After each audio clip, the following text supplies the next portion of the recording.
그렇게 답변을. Le film Une affaire de famille se comprend beaucoup plus aisément si nous appliquons au principe de la famille traditionnelle japonaise cette hypothèse qu'elle est bâtie selon la roue de l'écureuil.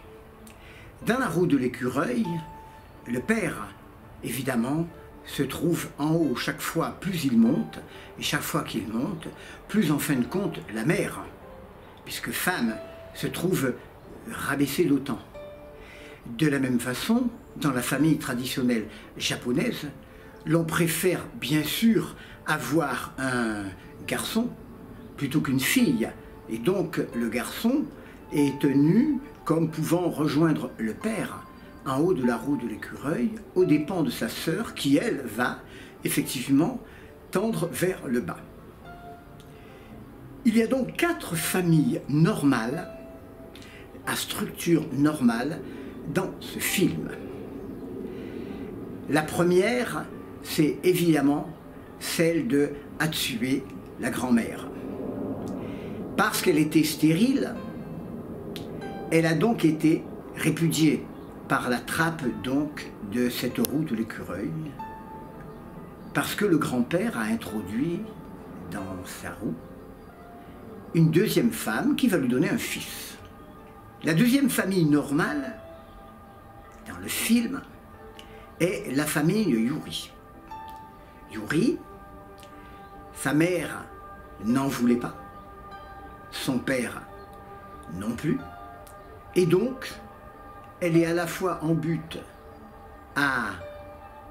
au mauvais coup, au mauvais traitement, à l'abandon sur le balcon pour précipiter en fin de compte sa maladie, voire sa disparition, et puis à la fin, ce n'est pas un garçon, c'est une fille. Et à ce moment-là, la famille normale, celle-là, tente de la faire disparaître par la trappe d'en bas. La troisième famille normale du film est celle du casino. Les parents vont jouer au casino en laissant, peut-être en plein soleil, un enfant, un fils, à l'intérieur de la voiture.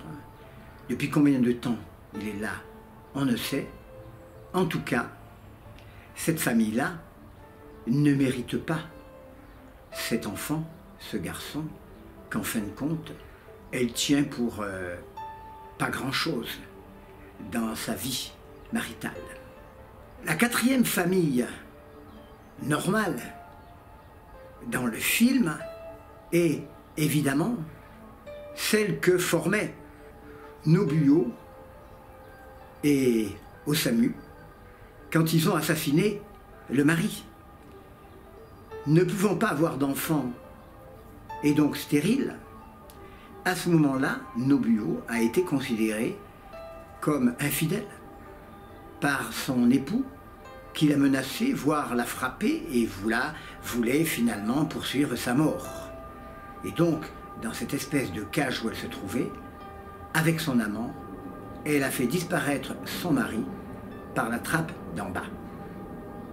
La merveille, évidemment, du film, c'est que la famille héroïque de ce film est une famille entièrement recomposée. Et pour comprendre ce que veut nous dire, nous confier le réalisateur à travers ce film, il nous suffit de suivre le personnage de Nobuo, parce que c'est elle qui dit l'essentiel. Elle le dit en 3 fois. La première fois, c'est que une mère qui aime son enfant ne le frappe pas, ne lui veut pas de mal, ne le brûle pas.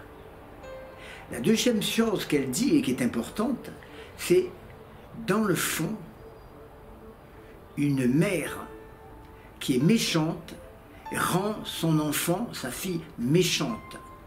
Et donc, elle s'étonne que Yuri ne soit pas du tout une enfant méchante.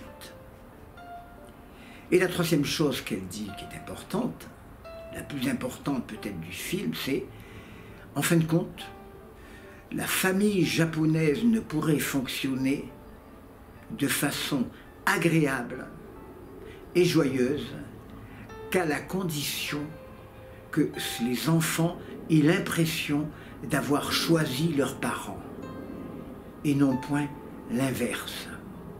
Et à ce moment-là, bien sûr, toutes les prétentions à l'héritage et à la légitimité du garçon par rapport à la fille, eh bien c'est quelque chose qui, dans la bouche de Nobuo, devient caduque.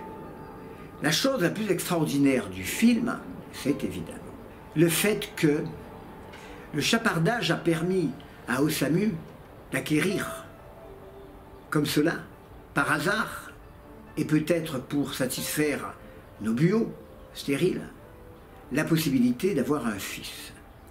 Et là, il va au fur et à mesure du film s'apercevoir que par rapport à cet enfant, Shoda, lui, Osamu, se place vers le bas de la roue pour élever cet enfant vers le haut de la roue. À tel point que Nobuo dit « Cet enfant est trop bien pour nous, un jour, il va bien falloir qu'il s'en sorte, il regagne sa sphère d'origine, sa roue d'origine. Et donc, elle prévoit qu'il va sortir par le haut. » Mais consciente du don exceptionnel que le hasard a fait à la fois à la femme stérile et à la fois à Osamu, eh bien, elle va faire de la prison pour que les liens père adoptif, fils adopté, deviennent de véritables liens. Et, contrairement à ce qui se passe dans la famille japonaise, en fin de compte, c'est le père adoptif qui court après l'enfant dans le bus. Et à travers la vitre du bus, il faut se souvenir de l'enfant bébé qui était vu à travers la vitre de la voiture. Objet de chapardage une première fois, Osamu réalise, lui le père adoptif, qu'il y a des choses que l'on ne peut pas acquérir, que l'on ne peut pas s'approprier, qui sont profondément vraies, profondément humains et qui sont les véritables relations qu'un père devrait avoir avec son fils, fût-il légitime.